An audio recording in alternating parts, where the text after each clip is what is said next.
Winagayway ng Ateneo Coalition ng watawat ng Pilipinas sa Sandy Cay sa West Philippine Sea.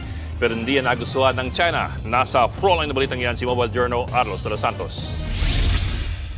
Kahit may mga umaaligid na Chinese vessels, matagumpay na nakapagtanim ng watawat ng Pilipinas ang Ateneo Coalition sa Sandy Cay 2 sa West Philippine Sea.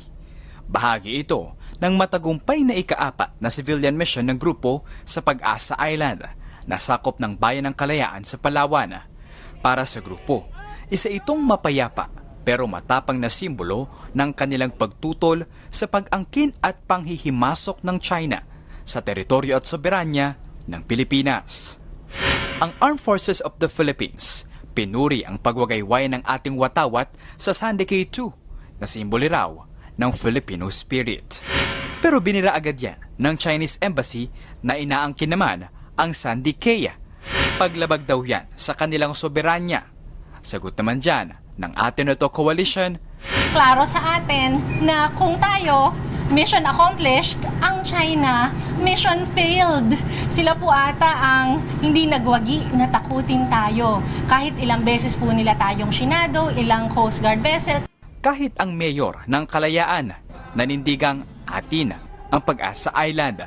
Hindi sa panaginip, sa iniisip, hindi po pumasok sa isipan namin na i-give up ito. Mayroon tayong soberanya dito, mayroon tayong effective occupation, matagal na. Bukod sa pagtatanim ng watawat, nag-jet ski rin sa West Philippine Sea si Akbayan Congresswoman Dada Kiram Ismula. Sabi ng mambabatas, taga Mindanao ang unang nangako ng jet ski ride sa bahaging ito ng ating dagat.